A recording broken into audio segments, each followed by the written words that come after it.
Assalamualaikum warahmatullahi wabarakatuh. Selamat Waalaikumsalam. selamat malam hadirin yang berbahagia. Perkenalkan saya Suparna Wijaya, dosen di FEB UPNVJ yang akan memandu jalannya acara pada malam hari ini.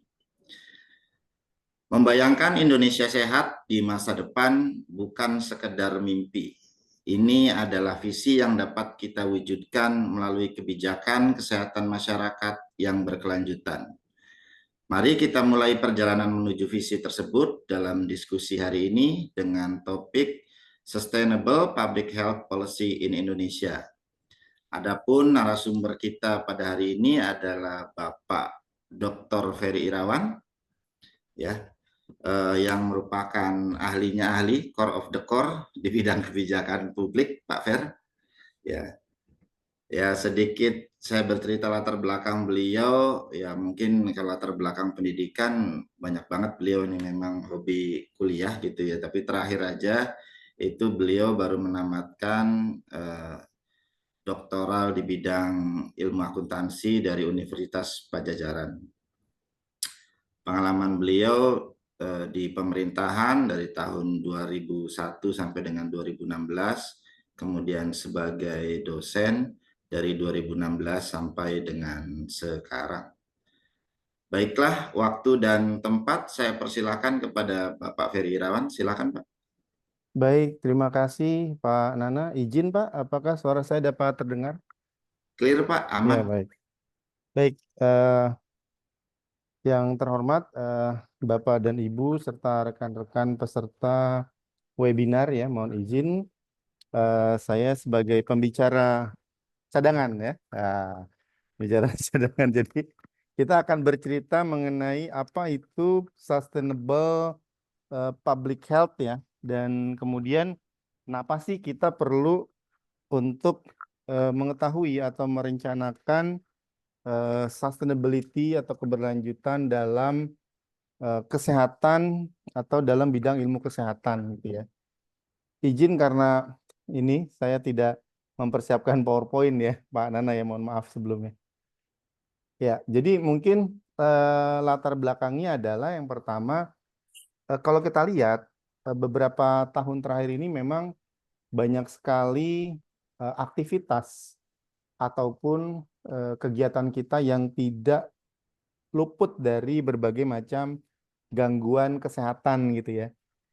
Kita baru saja lepas dari pandemi COVID misalnya 2022 kemarin, kemudian kita tahu misalnya perkembangan berbagai macam penyakit baik degeneratif maupun yang sifatnya insidental atau musiman itu cukup banyak gitu ya. Selain itu juga kita tahu khususnya di Indonesia terdapat kesenjangan. Nah, kesenjangan Yankes ya atau layanan kesehatan antara wilayah perkotaan gitu ya dengan pedesaan gitu ya. Antara bahkan sesama kota pun bisa berbeda ya, Bapak Ibu dan teman-teman ya, antara kota besar ibu kota provinsi misalnya dengan kota kecil itu saja berbeda, apalagi dengan pedesaan. Kemudian tambahan berikutnya adalah dampak perubahan iklim ya yang terjadi terhadap kesehatan nih. Ini mohon izin saya juga sambil agak kurang sehat nih. Jadi kalau nanti batuk mohon dimaklumi gitu ya. Karena mungkin polusi udara gitu ya. Kemudian ada perubahan iklim dan sebagainya. Nah, oleh karena itu kita melihat bahwa penting untuk menjamin ataupun merencanakan sistem kesehatan yang berkelanjutan. Nah, kenapa harus demikian? Yang pertama adalah untuk menjamin aksesibilitas layanan kesehatan bagi semua lapisan masyarakat. Jadi tidak ada semacam perbedaan treatment gitu ya, atau perbedaan perlakuan antara masyarakat dari lapisan atau kelompok satu dengan kelompok yang lainnya. Kemudian juga mencegah krisis kesehatan di masa mendatang. Nah, COVID-19 kemarin memang mengajarkan kita banyak hal gitu ya mengenai mitigasi resiko penyakit ya, kemudian bukan hanya dari sisi kesehatan tapi juga dari sisi ekonomi, dari sisi budaya di mana kita bekerja juga mengalami perubahan gitu ya, yang di masa pandemi kita lebih banyak di rumah dan itu tentu saja juga berpengaruh kan gitu ya terhadap gerakan kita, kesehatan kita dan seterusnya. Nah, kemudian mohon maaf, apa sih dari eh, kesehatan berkelanjutan ini yang ingin dicapai gitu ya? Atau tujuan dari kesehatan berkelanjutan itu seperti apa? Yang pertama adalah meningkatkan apa namanya em, akses ya, akses dan kualitas layanan kesehatan. Ya, kemudian yang kedua mendorong kesehatan yang sifatnya preventif, pencegahan ya, dan juga promotif. Jadi promotif itu kita mempromot atau mempromosikan misalnya pola hidup sehat gitu ya, lingkungan yang bersih dan seterusnya. Kemudian yang ketiga, membangun sistem kesehatan yang tangguh terhadap bencana dan perubahan iklim. Ya, serta yang keempat, mengurangi ketimpangan kesehatan antar wilayah ya tadi perdesaan dan perkotaan juga antar kelompok masyarakat gitu ya. Jadi ketimpangan layanan kesehatan ini diharapkan tidak lagi terlalu besar gapnya gitu ya antar berbagai kelompok masyarakat. Jadi layanan sebisa mungkin bersifat inklusif ya. Layanan kesehatan ini bersifat inklusif yang melayani seluruh lapisan masyarakat dan juga eh, apa namanya tempat tinggal ya, baik yang di perdesaan atau perkotaan. Nah, berikutnya, maaf. Berikutnya adalah apa yang menjadi pilar penting. Pilar itu apa ya? Tiang gitu ya, fondasi gitu ya dari kesehatan berkelanjutan. Yang pertama, pilar yang pertama adalah tentu saja organisasi atau institusi yang menangani atau memanage kesehatan. Dalam hal ini BPJS ya. Jadi BPJS Kesehatan ini pilar utamanya dilakukan oleh BPJS Kesehatan sebagai media dalam mengakses kesehatan yang bersifat universal. Yang kedua, aduh, mohon maaf nih. Yang kedua, kesehatan lingkungan ya. Penanganan polusi udara ya, kemudian juga apa namanya sanitasi gitu ya.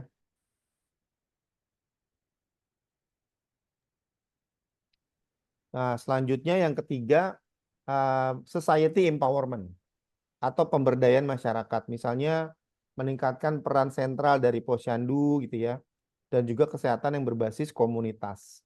Nah, sedangkan pilar keempat adalah kolaborasi antar berbagai elemen, baik itu yang bersifat kemitraan ya, yang bersifat kemitraan antara pemerintah, kemudian swasta ya, masyarakat sipil, termasuk juga mungkin peran dari perguruan tinggi saya kira memiliki peran strategik yang tidak kalah penting gitu ya dalam eh, apa namanya menjaga pilar kesehatan yang berkelanjutan. Nah, kemudian apa sih yang menjadi tantangan utama kita ya dalam menyusun atau dalam membuat suatu sistem eh, kesehatan yang berkelanjutan ya, layanan kesehatan yang berkelanjutan. Tantangan utama yang pertama adalah keterbatasan dana dan infrastruktur ya. Jadi memang pembiayaan kesehatan ini kalau kita lihat di APBN mungkin kalau dibandingkan pendidikan gitu ya masih sangat jauh ya.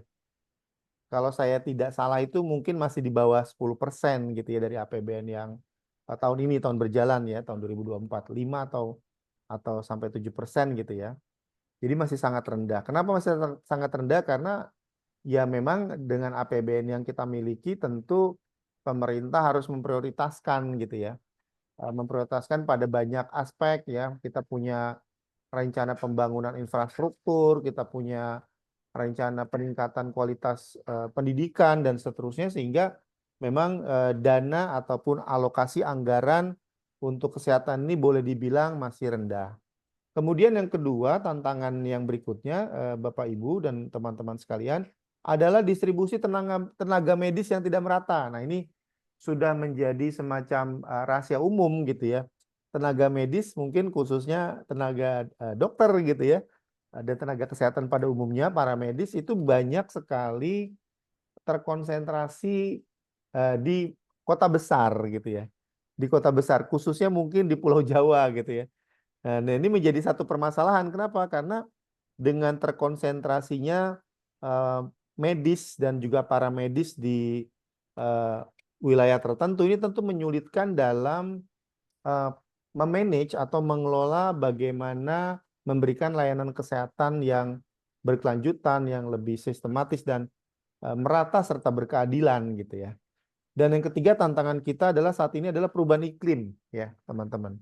Jadi perubahan iklim dan lingkungan ini memang bukan menjadi wacana lagi. Sekarang itu perubahan iklim itu sudah menjadi kenyataan yang kita hadapi. Kalau teman-teman merasakan di beberapa minggu terakhir ini kan suhu atau cuaca di luar itu panasnya luar biasa. Walaupun ya tadi alhamdulillah hujan ya, sore tadi hujan gitu ya, sempat hujan. Tapi kalau siang itu dalam kondisi normal panasnya minta ampun dan itu mungkin dapat menyebabkan atau meningkatkan risiko penyakit ya yang diakibatkan oleh udara gitu ya. Dan mungkin beberapa daerah mungkin ada yang terkena banjir dan sebagainya. Nah, berdasarkan tantangan-tantangan tadi bagaimana kira-kira strategi ataupun tindakan ya, kebijakan yang dapat diambil pemerintah. Ya, misalnya yang pertama strategi atau kebijakan yang diambil pemerintah adalah implementasi ya, implementasi dari SDGs dalam sektor kesehatan ya. SDGs ini Sustainable Development Goals ya. Misalnya goals yang ketiga atau tujuan yang ketiga yaitu good health and well-being ya. Good health and well-being. Kemudian yang kedua, strategi pemerintah yang dapat diambil adalah melalui peningkatan mutu layanan kesehatan dasar dan rujukan. Nah, ini sebetulnya sudah ada di dalam RPJMN ya, Rencana Pembangunan Jangka Menengah Nasional 2020-2024 ya. Ini merupakan strategi yang dilakukan yang saat ini atau tahun ini berjalan.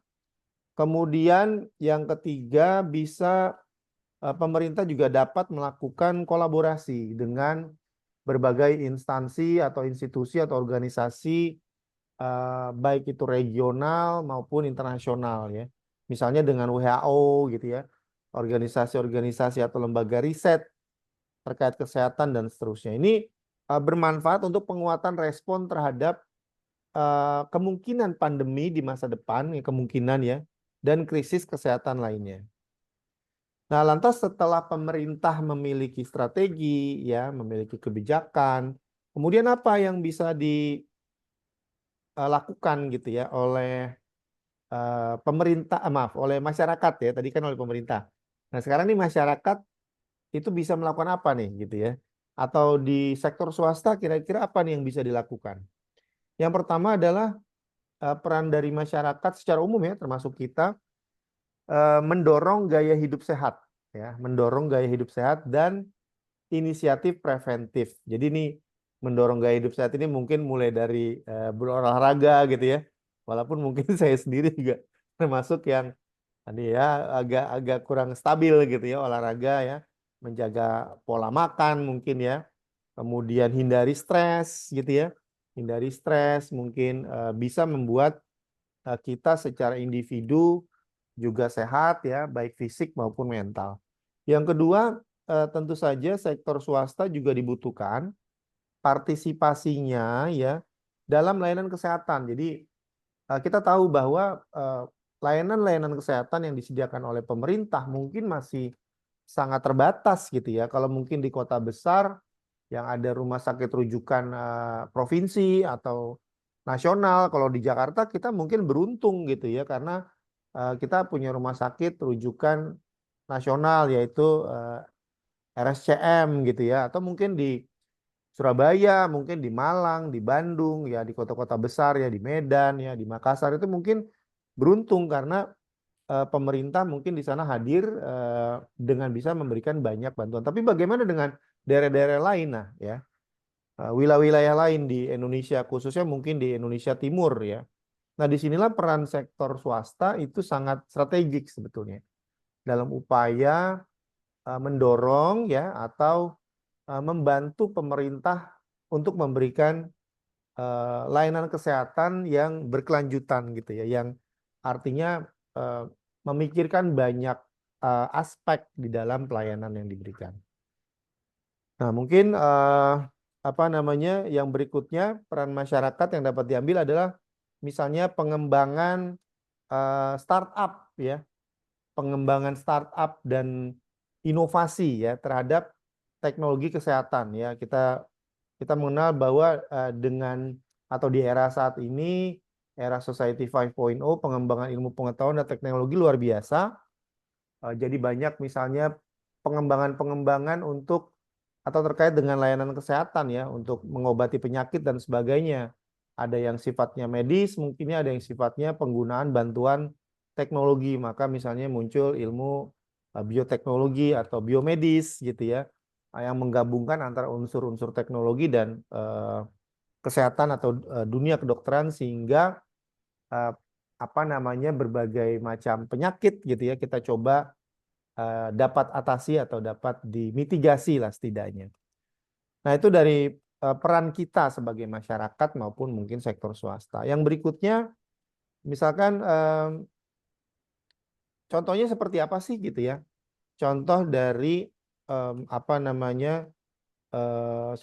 akses kesehatan di daerah ya, yang dapat dilakukan melalui pengembangan telemedicine ya. Tele itu jauh, medicine itu mungkin pengobatan gitu ya. Misalnya selama pandemi COVID-19 itu kan kita memanfaatkan telemedicine tuh, di mana kita bisa berkonsultasi dengan tenaga kesehatan ya, dokter dan tenaga paramedis lainnya untuk berkonsultasi. Kita nggak perlu ketemu langsung gitu ya. Bahkan dengan bantuan teknologi gitu ya, kita bisa mendeteksi atau meminta bantuan untuk mendeteksi kira-kira gejala yang kita alami ini cenderungnya itu sakit apa gitu ya. Nah, itu melalui telemedicine misalnya. Kemudian juga yang berikutnya tantangan ya dalam adopsi teknologi di daerah terpencil. Nah, ini di daerah-daerah tertentu yang mungkin akses terhadap teknologi, terhadap internet atau akses infrastruktur bahkan yang masih sangat jauh, ini menjadi tantangan nih dalam mengadopsi teknologi karena secanggih apapun teknologi tentu ekosistem yang mendukung terciptanya atau terlaksananya teknologi tadi tentu harus ada kan gitu ya. Setidaknya kan kalau teknologi itu kan bisa jalan satu kalau ada listrik itu kan pasti ya. Mohon maaf. Kemudian mungkin akses internet kan gitu ya.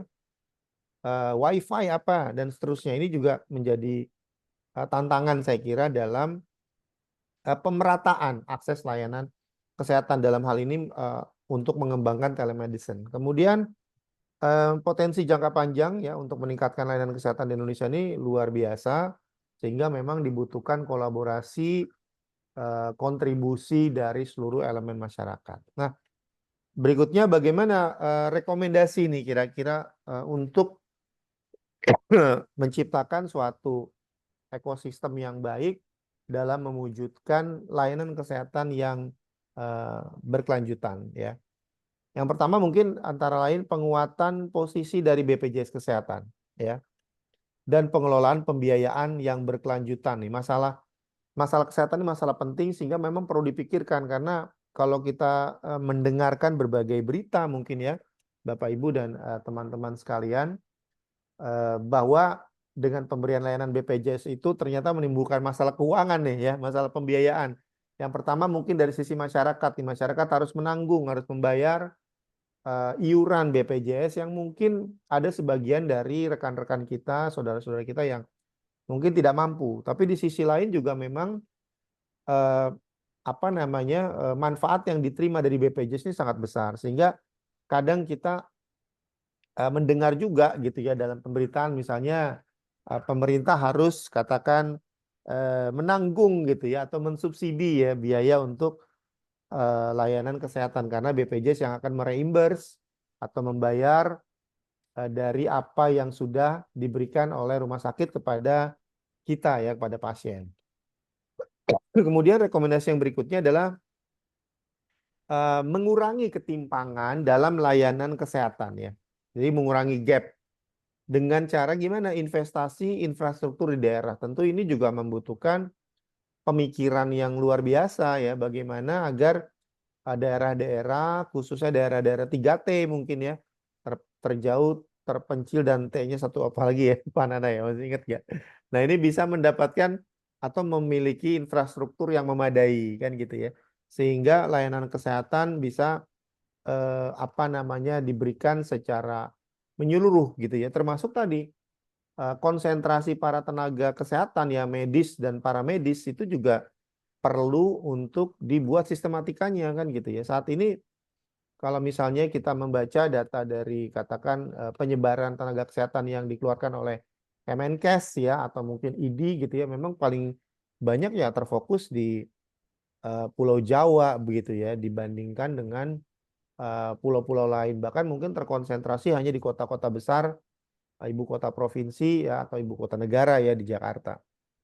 Kemudian yang berikutnya penanganan isu perubahan iklim melalui kebijakan kesehatan lingkungan. Jadi ternyata perubahan iklim ini pun juga sedikit banyak dipengaruhi oleh adanya kebijakan kesehatan lingkungan ya, mempromosikan apa namanya lingkungan kita. Jadi contoh misalnya yang sederhana memilih sampah misalnya seperti itu ya. Kemudian tidak membakar sampah khususnya sampah-sampah yang dapat menyebabkan katakan naiknya asam gitu ya, sehingga terjadi hujan asam yang itu bisa merusak bukan hanya kita sebagai manusia ya, merusak kulit dan sebagainya, tapi juga merusak tumbuh-tumbuhan, tanaman ya, air yang jatuhnya.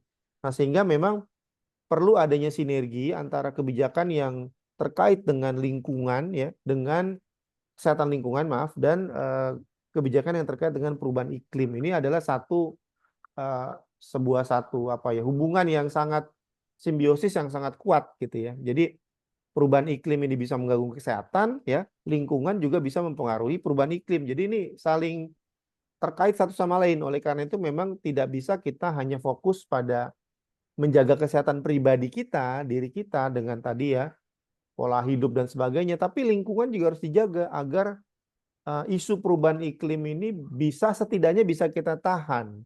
Kalaupun tidak tidak bisa kita hentikan, setidaknya bisa kita tahan nih. Ya, karena kenaikan suhu permukaan bumi itu bisa menambah besarnya es yang meleleh di kutub ya, sehingga dengan sendirinya akan menaikkan suhu bumi. Nah, ini sangat berbahaya sekali kan gitu ya bagi kelangsungan hidup atau sustainability dari kehidupan manusia dan peradabannya. Nah, kemudian yang berikutnya rekomendasi untuk masa depan adalah pengembangan terkait dengan tenaga kesehatan lokal ya. Jadi mungkin para medis gitu ya, atau kalau misalnya ada medis itu ada pendidikan yang berkelanjutan ya, melalui pendidikan dan pelatihan berkelanjutan sehingga mereka memiliki pengetahuan, keterampilan yang bisa mengadaptasi atau bisa beradaptasi dengan kebutuhan kan gitu ya. Kebutuhan di daerah itu di waktu tertentu sehingga masyarakat mendapatkan katakan layanan yang mendekati setidaknya apa yang dapat diberikan oleh para tenaga medis atau para medis di kota-kota besar yang dengan infrastruktur yang lebih memadai gitu ya, dengan apa namanya kapasitas atau kompetensi para dokter maupun tenaga paramedis yang mungkin juga lebih tinggi. Ya, mungkin sebagai penutup dapat saya simpulkan Bapak dan Ibu serta rekan-rekan sekalian ya bahwa kesehatan masyarakat ini ya, kesehatan masyarakat berkelanjutan di Indonesia ini membutuhkan kolaborasi lintas sektor. Ya, jadi memang kalau untuk sustainability itu kita tidak bisa hanya fokus atau kita memiliki ego sektoral ya, bahwa saya paling penting nih orang kesehatan, atau saya paling penting nih orang lingkungan, saya paling penting nih orang teknologi, ya itu tidak bisa. Ini membutuhkan kolaborasi lintas sektor ya, kita hilangkan ego sektoral karena memang semuanya saling terkait satu sama lain. Kemudian yang kedua, peningkatan akses dan kualitas layanan ini yang menjadi prioritas utama ya. Jadi peningkatan akses, jadi akses terhadap layanan kesehatan dan juga kualitas layanan ini menjadi prioritas utama untuk ditingkatkan. Yang ketiga, pemanfaatan teknologi dan juga partisipasi seluruh masyarakat ya, seluruh lapisan masyarakat ini menjadi sangat penting ya untuk memastikan keberlanjutan public health di Indonesia ya. Kemudian yang keempat sebagai kesimpulan yaitu komitmen kita bersama ini diperlukan untuk mencapai kesehatan yang merata atau berkeadilan dan inklusif. Artinya tidak membeda-bedakan antara satu lapisan masyarakat dengan masyarakat yang lain. Ya. Saya kira mungkin demikian pemaparan singkat yang dapat saya sampaikan. Mohon maaf mungkin apabila ada kekurangan ya. Saya kembalikan lagi ke Pak Nana. Silakan Pak Nana. Siap, terima kasih Pak Ferry. Mungkin kita buka sesi diskusi ya Pak. 2 pertanyaan saja dulu mungkin. Silakan, siapa yang mau mengajukan pertanyaan? Ada? Belum. Oke, mungkin sambil menunggu yang lain Pak, izin berdiskusi nih Pak. Jadi kalau kita apa ya, sering diskusi dengan mahasiswa gitu ya, atau Gen Z sekarang itu ada isu terkait dengan mental health gitu Pak. Nah, bahkan kemarin aja waktu minggu lalu ya kalau nggak salah saya ada nonton film itu apa, kerjasama antara Komnas Perempuan dan Anak gitu ya sama Prilly, itu apa ya, bolehkah sekali saja aku menangis gitu kalau nggak salah. Jadi isu-isu mental health diangkat di dalam permukaan gitu ya, di mana di situ bintang-bintang utamanya itu ya terkena mental health semua gitu kalau misalkan kita bilang gitu ya. Nah, terkait dengan mental health tuh bagaimana Pak? Ada isu-isu seperti apa Pak kira-kira Pak? Ini pertanyaannya susah nih. Gen Ya, Z, jadi Gen Z tuh. Gen Z ya. Ya, ada Ya ada ini mungkin nggak mau sharing nggak nih ya Gen mungkin Z, mungkin generasi ini Z? ya Pak Nana ya. Terima kasih Pak dan Siap, teman-teman siap. sekalian. Jadi memang kalau kita lihat kan mental health ini secara etimologisnya kan artinya kesehatan mental ya Pak ya. Kesehatan Ya, mental betul. dalam artian mungkin fisiknya sehat ya, olahraga rajin ya Mhm. kan, diet apa segala macam. Tapi secara mental gitu ya, Jadinya mungkin gitu ya. ada kondisi di mana tanda petik ya, tanda petik kesejahteraan psikologisnya atau emosionalnya atau sosialnya ini mungkin mengalami sedikit gangguan dan ini Labil mungkin Pak ya ya, labil labil. gitu. Ini bisa mempengaruhi bagaimana seseorang berpikir, kemudian Siap. merasakan dan berperilaku gitu ya dalam kehidupan sehari-hari. Jadi eh, misalnya mungkin apa ya contohnya mungkin banyak tindakan random atau istilahnya kalau anak sekarang bilang Iya, tiba-tiba tantrum gitu kan ya kan. iya, gampang nangis, ada yang Nah, gampang kayak gitu. marah gitu Pak ya. Nah, iya misalnya kayak tantrum tiba-tiba ya Kalau saya mendadak. gampang ketawa Pak, gimana tuh Pak? Oh, masih mending Pak kalau saya gampang lapar. Nah, ini gimana nih? Sama Jadi kita berdua. jadi yang tiba-tiba Mental health tantrum saya ini kayak gampang gitu ya. ketawa, gampang Artinya lapar. karena memang ini Pak Nana kalau saya lihat tidak bisa terlepas dari Ya, lingkungan kita ya. Maksudnya lingkungan dalam artian saat ini kan memang eranya era teknologi. Kemudian Gen Z sekarang teman-teman khususnya mahasiswa mungkin sudah ketika lahir itu sudah teknologi itu sudah demikian canggihnya dan kemudian banyak kemudahan-kemudahan kan gitu ya. Misalnya kalau kita dulu ngerjain tugas itu harus nyari bahan, kalau sekarang kan bisa googling, ya, bisa chat betul, GPT, betul. bisa apa segala macam ya, relatif mudah. Tapi ternyata kemudahan-kemudahan tadi juga bukan berarti jadi memberikan kelancaran dalam setiap aktivitas kita. Terkadang karena saking mudahnya akhirnya kita nah tadi tuh mempengaruhi pola pikir kan gitu ya, gampang kan gitu ya, ada tugas kuliah gampang nanti aja, mau ini gampang nanti, akhirnya eh, apa namanya mindset yang memudahkan itu justru pada gilirannya bisa membuat kita akhirnya terjebak dalam situasi yang kita nggak ready gitu, kita nggak well prepare. Ternyata misalnya yang misalkan ngerjain tugas pakai chat GPT, ternyata dosennya pakai chat GPT juga kan, misalnya ngecek nih Sama apakah jawabannya. jawaban ini menggunakan chat GPT, ternyata iya, udah langsung nol gitu kan. Karena apa, dianggapnya plagiat gitu ya kan, karena tadi tuh yang unsur-unsur yang apa namanya kemudahan-kemudahan yang kita miliki sebetulnya tidak lantas secara otomatis jadi membuat pikiran kita lebih tenang. Di satu sisi ya, tapi karena tadi kemudahan tadi membuat kita menjadi ya nanti aja gampang kan gitu ya. Nah ini oleh karena itu kita harus jaga nih kesehatan kesehatan mental kita yang terdiri dari mungkin emosional ya. Emosional tuh misalnya kayak ini Pak, marah, sedih, takut, bahagia itu kan emosional.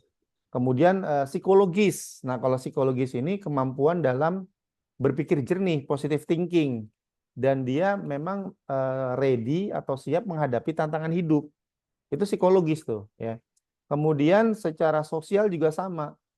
Nah, kan kita nih kadang-kadang apa namanya kondisi sosial itu karena tadi ya perubahan lingkungan yang luar biasa membuat kita kadang sulit, Pak, membangun komunikasi dengan komunikasi yang sehat secara langsung dengan orang lain atau dengan tetangga kita atau mungkin apa namanya kita tuh yang biasanya ya kalau mungkin generasi kita ya Pak Nana ya Siap. itu mungkin kita kan zaman kita dulu kuliah atau apa kita masih bisa ngobrol dengan tetangga kos atau orang lain kan gitu karena handphone kita juga nggak punya kan gitu ya Memang teknologi belum secanggih sekarang kan gitu ya jadi kemampuan kita dalam sosial tuh luar biasa luar dalam biasa. artian lebih mudah. Nah kalau sekarang ini kita cenderung ya semua hidup dengan gadgetnya. Coba kalau kita ke transportasi umum, saya naik MRT, saya naik kereta, naik LRT, semua orang Airport kan gitu. sibuk dengan handphone, dengan gadgetnya, dengan dunianya sendiri sehingga memang itu secara mental health yang tadi Pak Nana sampaikan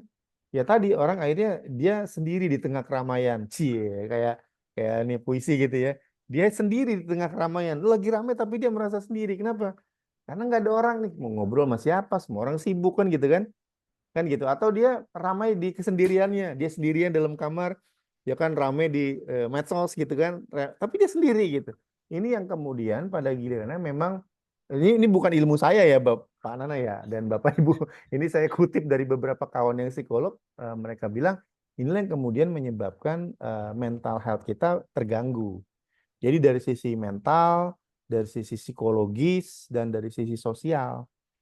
Nah, itu saling mempengaruhi gitu. Psikologisnya tadi kan kita nggak siap menghadapi tantangan hidup. Kalau kita nggak siap kalau misalnya tiba-tiba dosen kita tahu, oh kita ngerjainnya pakai chat GPT gitu kan.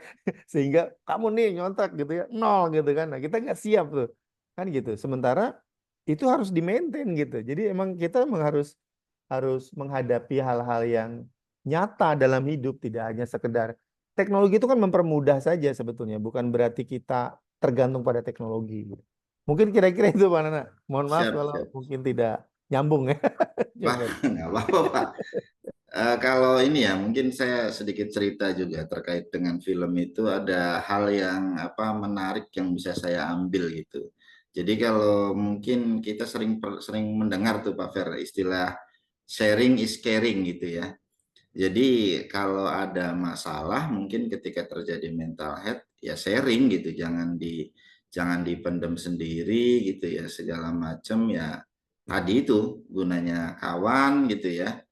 eh, Ya kita sharing sama dia gitu. Barangkali ya namanya kalau lagi kondisi seperti itu kan lagi buntu gitu Pak ya, lagi butak gitu lagi ya pasti lagi suntuk gitu ya.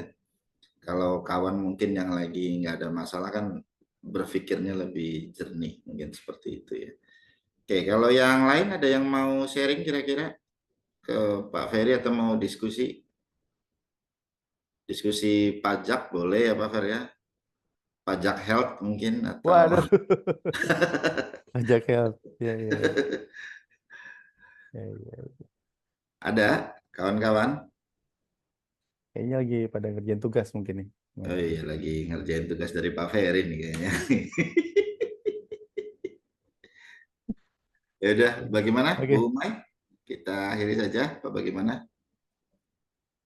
Oke, baik. Ini dari partisipan, Iya dari atau partisipan tidak ada bagaimana ini? yang didiskusikan lebih lanjut? Ada yang resen nggak nih?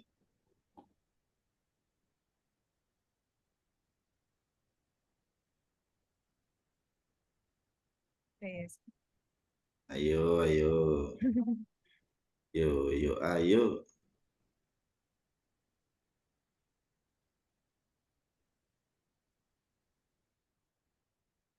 Mungkin sudah jelas semua, Pak. Oh, iya. Isma nih, Isma, nanya nggak, Ya, Isma tuh Pak. Belum ada Pak, mohon maaf. Apa Belum ada pertanyaan Pak dari saya. Oh, belum ada pertanyaan. Ya. Bapak Zainul, wah ini ada dari Inspektorat Jenderal Kementerian Keuangan nih Pak. Pak Zainul, mungkin barangkali ada yang mau di-sharing Pak.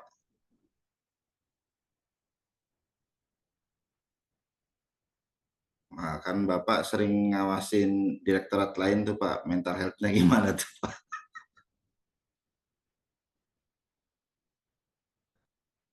Wah, Pak Zainul kayaknya lagi kuliah juga, double Zoom nih Pak Fermi. Sudah bergabung dengan kita Bapak Ahmad Nur Hidayat, Pak.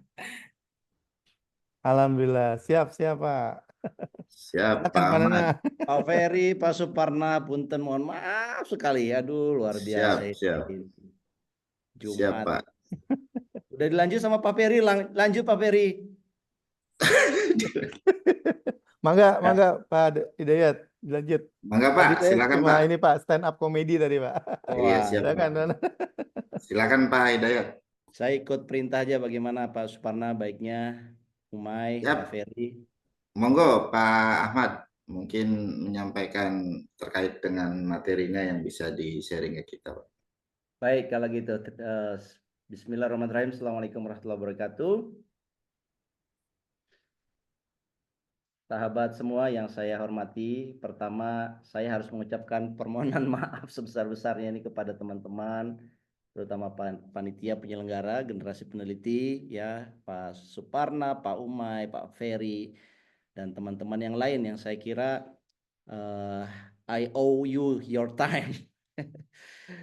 Tapi saya ingin mencoba tetap ya membalas apa yang sudah direncanakan oleh teman-teman, yaitu kita akan bicara mengenai sustainability public health in Indonesia ya. Saya kira ini adalah satu kesempatan buat saya. Boleh saya izin share ya? Untuk berbagi ya seputar apa yang sedang saya telusuri, dan ini adalah bagian dari presentasi kami di Poitiers ya di Prancis ya. Saat itu saya kira seminggu yang lalu, 9 Oktober, 2 minggu yang lalu kira-kira saya berkesempatan untuk memaparkan ini di Universitas Poitiers ya di Prancis, dan saya memaparkan bagaimana public health policy in Indonesia, struktur, comparison, and future ya. Dan kesempatan kali ini saya kira saya lebih mudah karena saya menjelaskan dengan audiens orang Indonesia merasakan bagaimana dampak kebijakannya. Tapi yang paling penting adalah future-nya, bagaimana masa depannya. Mungkin Pak Ferry tadi sudah membuat satu diskusi kali Pak Ferry ya. Dengan merendah beliau bilang guyonan stand up comedy ya, padahal menurut saya terima kasih Pak Ferry ya yang sudah mengisi waktu ini, dan saya kira ini penting buat kita sebagai warga negara yang terdampak pada kebijakan ini, dan ini terkait juga tentang masa depan kita. Tapi karena ini adalah bagian pengantar dari sebuah event yang mau kita selenggarakan ya Pak Ferry, izin saya bahasa Indonesia atau bahasa Inggris ini Pak? Pak bahasa Perancis? Mangga Pak. Bahasa Indonesia oke, Inggris oke. Ya, karena Jessica itu kan bahasa internasional, seminar internasional ya. Tapi saya kira di kesempatan ini ya saya diminta untuk berbagi sharing ya tentang apa yang menjadi concern dari kami, khususnya secara umum juga UPN ya, terkait seminar atau conference ya internasional yang mau kita selenggarakan. Ini yang keempat setahu saya. Ini adalah background saya kira saya skip aja ya. Saya adalah dosen dari Universitas Pembangunan Nasional Veteran Jakarta, UPN Veteran Jakarta, dan saya adalah dosen dari Departemen Ekonomi Pembangunan. Dan saya kira saya concern kepada economic policy ya, khususnya kepada public policy karena background saya di sana, dan dari cabang dari kebijakan publik itu salah satunya adalah mengenai health policy. Saya akan skip bagian evolusi ini kecuali ada beberapa poin ya. Saya kira gini, semua kita sudah mengetahui ya, setidaknya kita punya pengalaman betapa jaminan sosial di kita itu sudah dikembangkan sejak kita Orde Baru. Sebetulnya di Orde Lama sudah ada tetapi tidak begitu terstruktur ya. Di zaman Orde Baru mulailah dikenal program development, ada pemberantasan kemiskinan ya. Tetapi sifatnya masih sentralisasi. Kemudian di tahun 98 ketika reformasi terjadi, kita mulai menerapkan apa yang disebut dengan regionalisasi ya. Ada dikenal dengan jaminan social safety ya. Ini konsepnya adalah desentralisasi ya. Bagaimana mulailah dikembangkan rural infrastructure development ya, ada fiscal decentralization ya, DAU ya dan sebagainya. Dan saya kira kalau di tingkat nasional kita mulai memperkenalkan BOS ya, Raskin ya, bantuan langsung tunai yang sekarang ini makin sophisticated ya sifatnya. Dan saya dengar di zamannya Pak Prabowo nanti akan ada database dan juga ini akan lebih kepada transfer assistance ya, bantuan tunai ya dibandingkan dengan bantuan-bantuan beras dan sebagainya. Kemudian di tahun 2006 kita punya satu metode baru ya, dan ini metodenya adalah kita memperkenalkan yang namanya basic scheme for social protections ya, dimana di social insurance ini kenal adanya Askes, Jamkesmas, Jamsostek, Taspen, Asabri, dan saya kira ini sudah mulai dikelompokkan ya, meskipun belum dikasih judul ya. Tetapi di sini desentralisasi masih menjadi satu feature utama. Di samping itu juga adanya institusi baru TNP2K dan DJSN ya. Dan ini berubah dengan adanya undang-undang tahun 2011 tahun nomor 24 di mana mulailah di launching BPJS. Dan ini secara implemented 2014 beroperasi BPJS Kesehatan, BPJS Ketenagakerjaan juga menggantikan Jamsostek. Dan disinilah kita memperkenalkan ada yang disebut dengan jaminan kesehatan nasional. Saya akan pindah saja ke bagian bagaimana ya, health spending di Indonesia. Kita cukup senang karena trennya menaik di sampai tahun 2022 ya. Tapi ini karena COVID. Ya, kalau tidak ada trigger COVID ya, di saat orang sakit dan sakit COVID itu di cover oleh pemerintah dan ini dimasukkan sebagai health expenditure. Kalau tidak, saya kira stay di number kita adalah di angka 3%. Ini tercatat 3,75% dari GDP dan ini adalah capaian yang menggembirakan. Tapi kemudian mengalami penurunan ya, sejak after COVID malah mengalami penurunan. Tapi sebelum ke situ, saya kira kita ingin sampaikan bagaimana perbandingan health expenditure Indonesia dengan negara-negara lain ya, setidaknya negara-negara yang masuk kategori yang berkembang ya. Kita harus akui bahwa kita kalah dengan Malaysia ya. Malaysia ini tahun 2021 titik poin perbandingannya.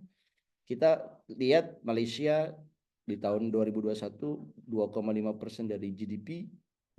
Nomor yang paling tinggi di dalam grafik ini adalah Kuba ya, negara yang sekarang ini malah mengalami krisis energi ya. Saya nonton di Reuters, PLN ya, listrik mati di sana karena tidak ada kiriman minyak sebagai bahan baku dari electricity-nya. Jadi gelap gulita di Kuba. Ya, masyarakat komplain sama pemerintahnya, menyalahkan ya posisi Kuba yang berubah yang tadinya kepada bloknya Venezuela, katakanlah bloknya Rusia, tapi sekarang Kuba sedang melirik juga Amerika. Tapi dampaknya akan begini ya. Meskipun demikian Kuba di tahun 2021 itu mengalami satu luar biasa lonjakan, bukan lonjakan tapi biaya kesehatan untuk masyarakat itu begitu tinggi ya dibandingkan dengan negara-negara lain. Thailand, ya. Dan kita sedikit lebih tinggi dari Sri Lanka, Nepal, dan India, ya. Tapi kalau kita lihat dari tax GDP rasio kita, ya, memang kita masih single digit 9,1. Ya, harapannya kita bisa mencapai double digit, ya, tax GDP rasionya. Kalau di sini kita lihat bahwa health expenditure kita, ya, dibandingkan dengan negara-negara lain memang kurang lebih sepadan lah, ya, dengan tax GDP rasionya tidak terlalu tinggi, akhirnya health expenditure-nya pun tidak terlalu tinggi. Ini juga mengisyaratkan bahwa ya kalau Anda ingin mendapatkan kesehatan yang layak, ya Anda harus bayar pajak, kan begitu. Ya, dibandingkan dengan katakanlah Argentina, ya, 11,5%, 6,1% memberikan health expenditure-nya, ya. Kemudian kalau kita lihat bagaimana angka-angka atau parameter kesehatan, ya, di Indonesia dengan bandingkan dengan negara lain, sekali lagi ini tahunnya itu 91-2021. Ini kita akan melihat bahwa Indonesia dari life expectancy-nya, ya, kita masih lebih better off dari India, ya. Kemudian tapi kita masih jauh lebih rendah dibandingkan dengan China, ya, 78,2. Jadi umur orang Cina itu jauh lebih, ya, lebih panjang dibandingkan umur orang Indonesia nih. Jadi teman-teman sahabat yang merasa 67 tahun masih panjang, cukuplah bergembira, ya, masih panjang gitu, ya. Tapi kalau saya, ya, Pak Peri ini udah separuh baya gitu, ya, udah punya krisis paruh baya, ya, Pak Peri ini. Anak-anaknya pada kuliah gitu, ya, saya kira kita harus waspada karena usia kita rata-rata 67,6%. 67 tahun, ya, rata-rata.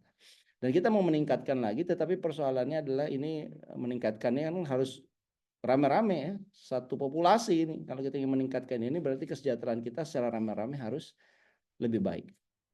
Kalau lihat dari maternal mortality rate, ya, angka kematian ibu, kita ini cukup tinggi dibandingkan dengan India. Artinya ada problem mengenai ibu-ibu hamil kita, ya. Kenapa mereka rentan meninggal gitu, ya. Ini per 100.000. Kalau kita bandingkan dengan China 29, kecil mereka itu. Kalau kita lihat dengan infant mortality rate, ya, angka kematian bayi, ya, angka kita adalah 18 orang bayi per 1.000 kelahiran. Ya, dibandingkan dengan China lagi-lagi 5,1, ya, ini hampir 4 kali lipat kita angka kematian kita ini, bayi-bayi kita ini. Ya, kemudian angka out of pocket, ya, biaya yang dikeluarkan dari kantong sendiri untuk biaya kesehatan di kita itu 45,9, katakanlah 46%. Ini masih lebih tinggi India memang, tapi ini bisa kita bilang bahwa orang untuk mendapatkan kesehatan itu dari total biaya kesehatan dia itu 46% itu dari uang sendiri. Ya, mungkin biaya dokternya gratis, tapi obatnya mungkin bayar. Atau orang nggak percaya dengan generik, orang beli dengan obat yang bermerek, ya. Nah, angka ini standar WHO masih ketinggian. Ya, negara-negara maju itu 20%, ya, mengeluarkan uang sendiri. Gitu. Nah, kayak kita ini termasuk ketinggian. Nah, jadi kalau kita lihat, nah ini hal yang mengembirakan saya kira. Pemerintah kita setelah pasca COVID itu memboosting yang namanya universal health coverage, ya, cangkupan JKN itu diperluas sehingga kita di tahun 2023 itu mencapai angka 91%. Yang lompatannya itu luar biasa. Terima kasih buat program BPJS sekaligus dengan COVID juga, ya, karena orang yang mau berobat kan harus terregister, ya, di COVID, ya, di BPJS menurut saya. Bandingkan dengan Malaysia, ya, Meksiko, Brazil dan sebagainya. Dan di sini kalau kita lihat bagaimana struktur, ya, kesehatan kita pasca COVID. Nah, ini yang berita buruknya, ya. Kalau kita lihat di sini health expenditure per GDP di tahun 2023 mengalami penurunan. Dalam arti kembali kepada level yang sebetulnya sangat buruk, ya, 1% bahkan, ya. Tadinya sempat 3,5%, ini di levelnya level 1%. Ya, kita mungkin bisa lihat kenapa, ya. Salah satu alasannya adalah pemerintah fokusnya adalah infrastruktur misalnya. ya fokusnya kepada membiayai yang lain-lain ya. Mungkin dianggap COVID sudah selesai, GDP kita membesar, tapi biaya infrastruktur ya, membangun IKN dan sebagainya juga membesar. Nah, ini jadi pertanyaan tentang keberlangsungan healthcare kita, healthcare expenditure per GDP kita. Kalau kita lihat dari meskipun demikian ada perkembangan ya dari nominalnya, begitu growth-nya itu mengalami peningkatan dibandingkan tahun 2022. Kemudian kalau dilihat dari ini tadi coverage ya, jaminan kesehatan nasional itu sudah mencapai 91% di tahun 2023. Ya, dan saya kira ini pemerintah mengatakan bahwa sebetulnya ini membuat satu ruang untuk private dan foreign investment. Nah, saya ada video, tapi saya kira kita harus percepat ya. Tidak usah kita saksikan pidato dari Pak Menteri, Pak Budi Sadikin yang menjelaskan begitu masifnya, begitu terbukanya pemerintah dalam hal ini Kementerian Kesehatan kepada investor asing, kepada private investment di dunia kesehatan. Dan ini adalah satu sisi ya kita dipimpin seorang menteri yang bankers backgroundnya, sehingga pendekatannya tidak sekedar mengobati ya, tetapi bagaimana ini juga memberikan return ya buat kesehatan begitu ya, terutama buat investor dan mungkin buat pemerintah kali. Tapi saya kira pemerintah tidak berdagang gitu ya atas kesehatan publik ya, yang memperoleh apa yang mencoba mencari kesempatan untuk make profit itu kan biasanya sektor private ya. Nah, di sini kita harus mewanti-wanti ya beberapa tantangan ke depan. Di antaranya adalah kita punya persoalan bahwa BPJS kita itu 90% klaimnya itu adalah jenis-jenis yang sifatnya penyakit non communicable ya. Jadi dia penyakit yang tidak menular sebenarnya tidak berbahaya, tetapi ini menjangkiti banyak populasi kita. Serangan jantung misalnya, cancer, stroke, ini dikombin sekaligus menyusun 90% dari total klaim ya, karena mungkin ini juga mahal dan penyakit-penyakit ini kalau nggak kita antisipasi mungkin membesar ini ya. Kalau Pak Ferry batuk ya itu sih ya kecil kali ya kontribusinya begitu ya. Tapi ini satu persoalan di masa depan saya kira. Kemudian kita juga punya problem di 2023 angka kematian ibu 189 termasuk yang tertinggi ya. 74% kira-kira apa istilahnya di kuartil atas dari Asia Pasifik, Asia Timur dan Pasifik. Kemudian kita juga lihat bahwa hanya provinsi-provinsi besar saja yang angka kematian ibunya itu kecil. Artinya disparitas ya antara kota seperti Jakarta, Bali, Jogja dengan daerah lain seperti Aceh, NTT, Papua itu mengalami ketimpangan yang luar biasa dalam hal kesehatan ibu. Stunting juga masih persoalan ya, 24% meskipun sudah ditekan di tahun 2022 menjadi 21%. Masih lebih tinggi dibandingkan standar WHO dengan 20%. Kemudian ini yang dicoba diakali ya oleh Pak Menkes kita bahwa kalau kita lihat ada 1 juta orang Indonesia yang berobat ke luar negeri. Kebanyakan Malaysia, Singapura, Jepang termasuk Amerika. Dan ini jumlahnya kalau diestimasikan 165 triliun ya, kalau dalam euronya 9,7 euro. Ini uang besar. Sehingga bagaimana caranya orang Indonesia tidak usah berobat jauh-jauh ya, cukup di Indonesia. Sehingga dikembangkanlah Bali ya menjadi salah satu destinasi tidak hanya untuk pariwisata panoramik ya, pemandangan alam, tetapi juga didesain untuk pariwisata kesehatan ya. Orang berobat, orang Indonesia khususnya, tetapi saya kira dengan semakin terbuka ya, semakin lengkap, saya kira tidak hanya memancing orang Indonesia, tetapi orang-orang luar negeri juga akan datang ke Bali untuk mendapatkan layanan dari kesehatannya ya, selain juga pantainya yang begitu indah, budayanya yang begitu kaya dan sebagainya. Nah, ini ada target-target yang dibuat oleh pemerintah ya, kemudian mengembangkan ya, mereduksi angka kematian ibu ya, stunting menjadi 14% di tahun 2024, ini sudah menjelang 2024 ya kita belum tahu hasilnya. Ya, angka bed per thousand populations juga masih termasuk the lowest hospital per bed ya per thousand population in ASEAN ya. Saya kira ini juga tantangan, dan juga kalau jumlah dokter ya ada kekurangan dokter di Indonesia di mana 0,6 ini kan nggak bisa dibilang satu orang ya. Ini berapa? 60% orang, bukan orang berarti ya, per 1.000 orang. Jadi masih sangat minim sekali. Bandingkan dengan Thailand, bandingkan dengan Malaysia, ya ada 2,5 dokter per 1.000 populasi. Jadi ini PR besar kita. Ya. Dan saya kira kalau kita lihat apa yang mau dilakukan oleh pemerintah pusat, ya pemerintah dalam hal ini Kementerian Kesehatan mengajukan satu policy reform, ya saya kira policy reformnya yang disebut dengan transformasi ya kesehatan Indonesia, di mana transformasinya itu adalah ini ada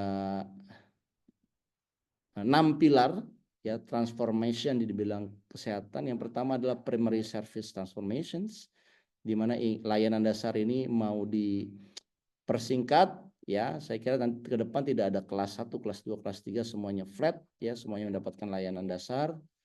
Kemudian juga ada ya undang-undang tahun 2023 yang sebetulnya cukup drastis perubahannya, di mana terjadi liberalisasi untuk FDI, untuk investment asing di sektor kesehatan kita, dan ini kita akan bisa berdebat ya panjang lebar, tapi pilihan yang diambil oleh pemerintah dalam hal ini oleh Pak Budi Sadikin adalah meliberalisasi sektor kesehatan kita sehingga rumah sakit itu bisa dimiliki 100% oleh asing.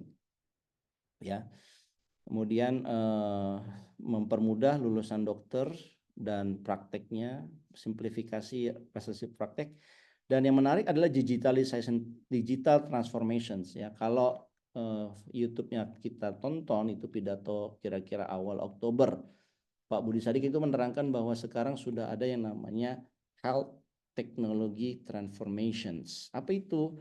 Kalau Pak Ferry, Pak siapa tuh Umi atau teman-teman Umay ya, teman-teman yang lain datang ke rumah sakit, itu sekarang rumah sakit negeri ya, puskesmas termasuk ya, klinik-klinik juga termasuk, itu wajib mendeliver data Bapak Ibu ke server pusat.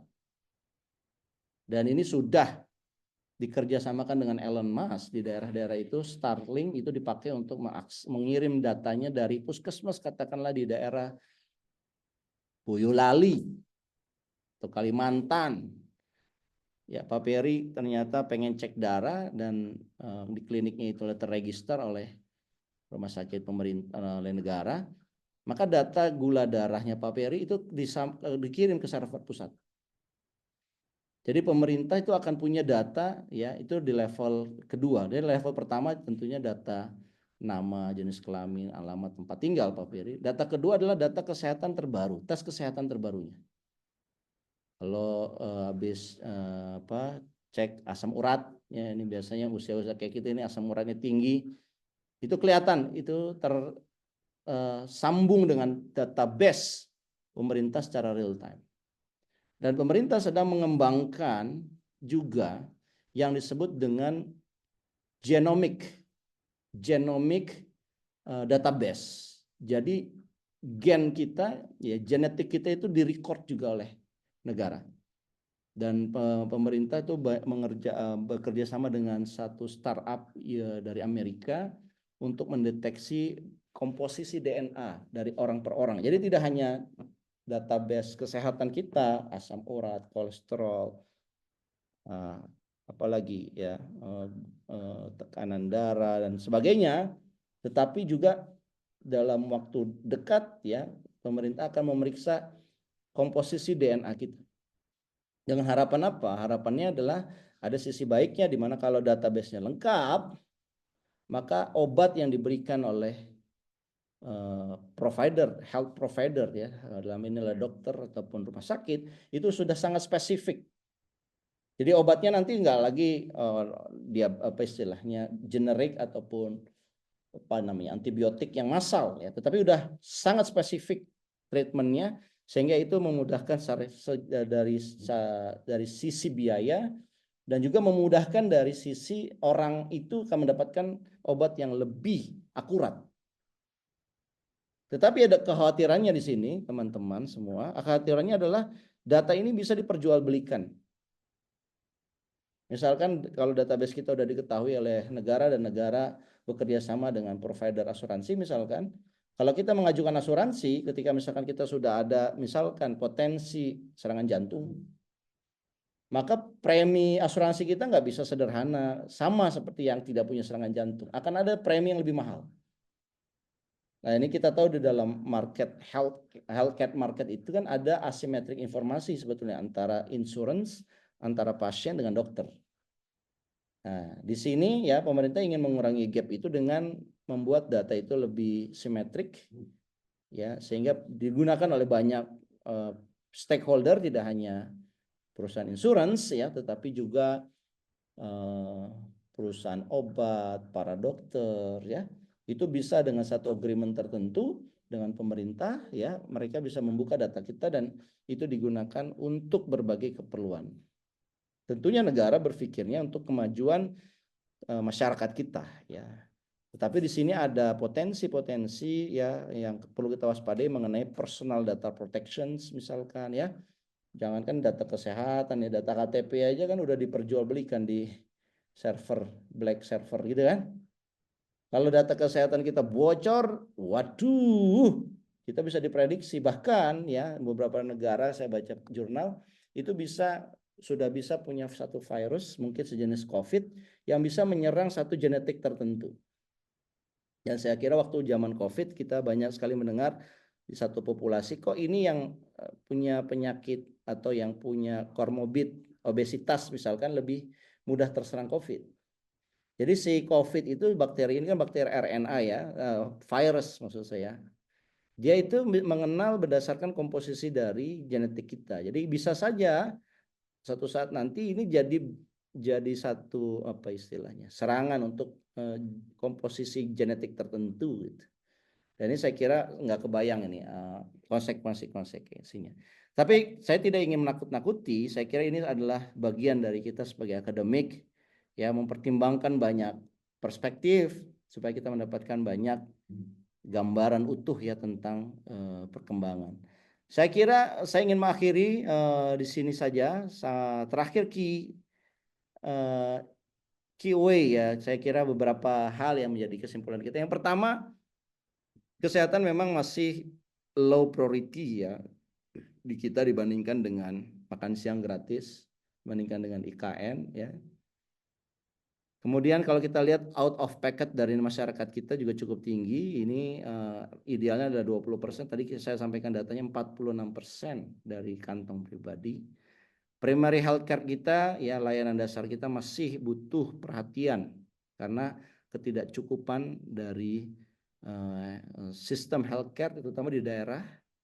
Infrastruktur kesehatan juga kita masih mengalami kesulitan ya. Rumah sakit besar itu hanya di kota-kota besar. Saudara-saudara kita di kampung, di daerah, ketika dia ingin mendapatkan perawatan yang lebih canggih, alat-alatnya dia harus ke kota dan itu membutuhkan biaya, waktu dan sebagainya. Puskesmas tidak tersedia itu. Dokter juga masih problem. Ada disparitas antara kampung dengan kota dalam hal layanan kesehatan dan juga ya ini coveragenya masih belum sempurna ya. Kalau kita bandingkan dengan Perancis misalkan, karena dia punya sejarah perang dunia pertama kedua, itu kalau perang dunia kedua itu semua orang nggak ditanya ada BPJS apa enggak. Kalau dia berobat, dia sakit, dia terluka diobatin tanpa biaya. Karena ada sejarah perang dunia kedua itu ya di Eropa khususnya di Perancis, semua orang itu tercover sama biaya BPJS mereka. Gitu.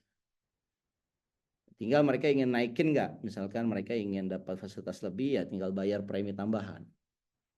Tapi semua orang hakikatnya itu gratis untuk dirawat kesehatannya. Ya karena tadi sejarah panjang sejak Perang Dunia Kedua itu mereka memberikan primary health care-nya secara gratis kepada semua orang. Nah, kalau kita kan belum ya, masih tadi angkanya baru 91%. Itu pun kalau Anda tidak membayar premi ya, atau tidak dibayarkan premi kan ditolak BPJS. Ya, masih kayak begitu tuh gap kita tuh. Di negara maju karena perang, apa kita perlu perang supaya ada cover. Nah, kan saya kira salah juga logika kalau kita perlu. Tapi saya kira ini akhir dari kesimpulan kita. Mudah-mudahan apa yang saya sampaikan menghibur. Seperti Pak Ferry tadi bilang stand up komedi yang kedua, saya jadi stand up komedi yang kedua ini. Nah, setidaknya saya ingin berbagi bahwa pemerintah merencanakan membuka pintu investasi besar-besaran di dunia sektor kesehatan kita. Harapannya adalah kalau kita bicara ekonomi, semakin banyak sektor yang terlibat, akan semakin efisien itu market. Mungkin in the short run akan biasanya kalau private sector masuk gitu ya, itu akan mahal biasanya biaya kesehatan. Tapi in the long run secara ekonomi kalau ada kompetisi ya akan ada efisiensi. Jadi biaya kesehatan akan menurun seiring dengan kompetisi ya di antara para provider kesehatan. Itu teorinya ya Pak Ferry ya, di ilmu ekonomi pembangunan begitu teorinya. Tapi kan biasanya ada yang namanya oligarki, oligopoli market yang menguasai. Udahlah suntiknya ini kenapa harus 10.000, kalau bisa 100.000 kenapa nggak kita 100.000? Kita kompakan kan kayak marketnya pesawat terbang nih sekarang di Indonesia nih. Dulu murah-murahan, sekarang kok mahal sekali. Ya ini mungkin saja itu terjadi, tetapi saya kira kalau regulatornya bergerak cepat, antisipatif, tidak juga ikut bermain di market, saya kira kita akan mendapatkan efisiensi market yang sebenaran. Tapi kalau regulatornya pemain juga, ada satu pejabat, mantan pejabat itu, dia, saya nggak usah sebutin namanya, nggak usah sebutin jabatannya, dia dekat di ring 1,5-nya presiden, dia juga ketua asosiasi industri tertentu, dan dia juga yang mengawali pemberian subsidi produk tertentu yang katanya supaya ramah lingkungan. Nah udah baca ya kira-kira siapa. Tapi itu problem kalau policy maker regulatornya jadi pemain di market tidak akan bisa efisien. Orang dia punya kepentingan kan gitu. Saya kira ini yang kita khawatirkan. Terima kasih banyak teman-teman semua ya, generasi peneliti, dan juga ini awalan untuk Jessica yang diselenggarakan oleh PN yang diketuai oleh Pak Peri. Mudah-mudahan ini jadi pengantar yang sangat baik untuk kita diskusi di masa yang akan datang untuk Jessica-nya begitu. Terima kasih. Assalamualaikum warahmatullahi wabarakatuh. Waalaikumsalam warahmatullahi wabarakatuh. Mau ada sesi diskusi atau bagaimana, Pak Hidayat? Kalau ada boleh, tapi kalau nggak ada nggak apa-apa. Dari partisipan ada yang mau bertanya?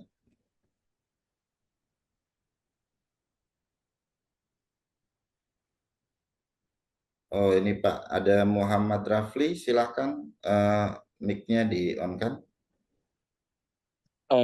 Sebelumnya saya mau nanya Pak, Ya, silakan. apakah saya kan sebelumnya sudah baca-baca ya Pak, koreksi kalau misalkan salah, hadirnya rumah sakit baru Pak, yaitu Zuci Hospital di PIK, itu kedepannya akan mengurangi permasalahan yang Bapak bilang sebelumnya bahwa pemerintah mengestimasi ini banyak masyarakat kita yang berobat ke luar negeri Pak, kayak ke US, Jepang, dan lain sebagainya Pak. Terima kasih. Ya. Kita simpan dulu apa gimana Pak? Sejawab. Langsung saja mungkin Pak, silakan. Ya, saya kira kita perlu menjelaskan bahwa memang kehadiran private investment seperti Rumah Sakit Suci ya di PIK itu ya, Buddha Suci, ya itu memang akan banyak sekali bermanfaat buat masyarakat sekitar kita. Kenapa? Karena layanannya di situ dikemas akan lebih profesional ya, mungkin juga device teknologi dari rumah sakitnya juga lebih bagus. Ya saya kira bisa saja ya ini bisa menjadi solusi ya, daripada 1 juta orang Indonesia berobat ke luar negeri, lebih baik di dalam negeri saja, dan ini banyak menghemat ya biaya, waktu ya. Juga si pasien kita ini akan jauh lebih mudah karena dekat rumahnya di Jakarta, di Indonesia, di Indonesia juga. Kemudian keuntungannya juga tidak bawa ke luar negeri ya kayak kita. Sama seperti juga yang di Bali yang saya kira diresmikan oleh Sandi ya, Menteri Pariwisata Sandi Uno, dan juga seingat saya ada juga kalau nggak salah Presiden ya RI 1 ya, di mana itu sudah beroperasi dan itu bekerja sama joint venture dengan provider dari Amerika. Jadi itu untuk membuat satu keseriusan ya buat masyarakat di Indonesia bahwa negara aktif dalam mengundang provider-provider swasta dalam hal rumah sakit untuk membangun rumah sakit di Indonesia dan bisa melayani kelompok-kelompok kaya begitu ya, yang memang membutuhkan satu kecanggihan dalam kesehatan. Tapi saya kira kita perlu juga ya, itu biarkanlah, menurut saya negara tidak perlu banyak berpikir keras di situ ya, cukup memberikan frameworknya saja, biarkan itu terjadi by market.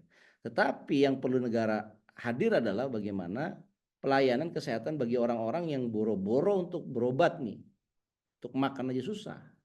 Nah, bagaimana layanan kesehatannya ya harus dijamin. Bagaimana caranya orang yang nggak punya uang ya, tidak punya pekerjaan formal. Sekarang ini sedih sekali misalkan kalau Anda kategorinya adalah pekerja informal.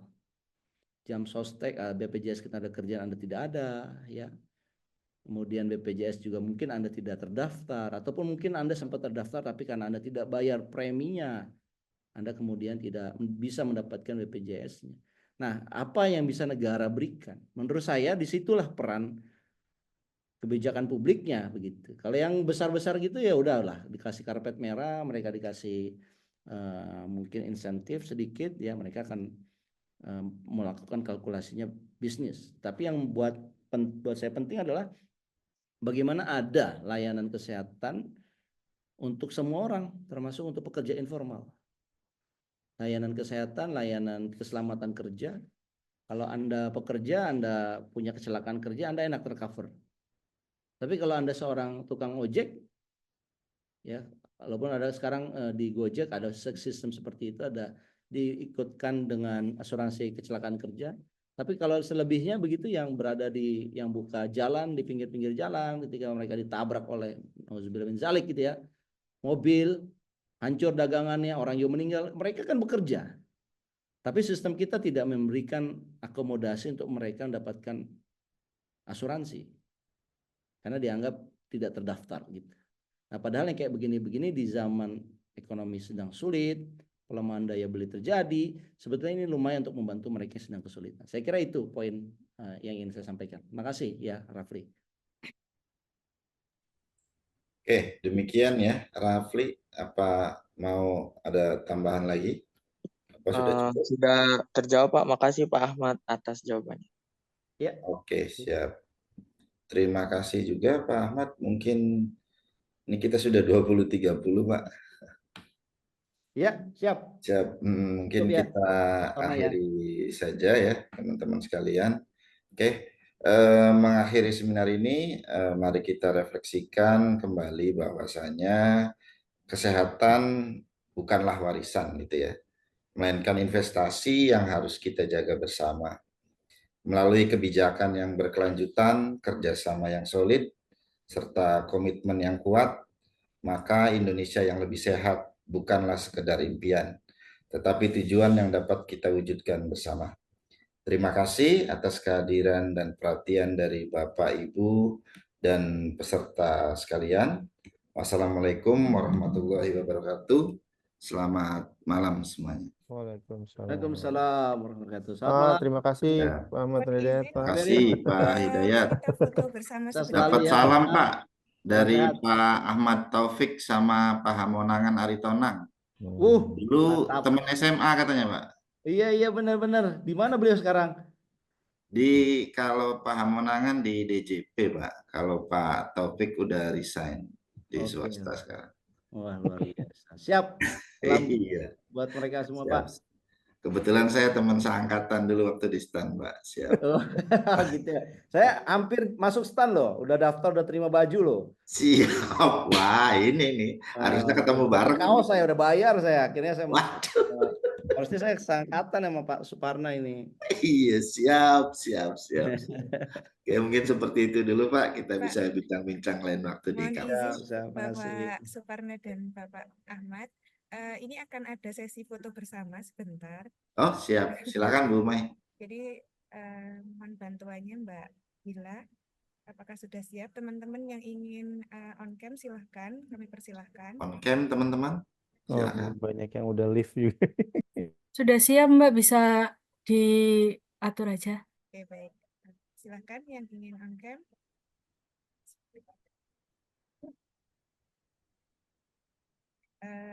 Kita mulai dari slide pertama.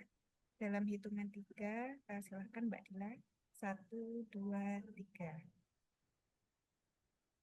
Kita masuk ke slide kedua.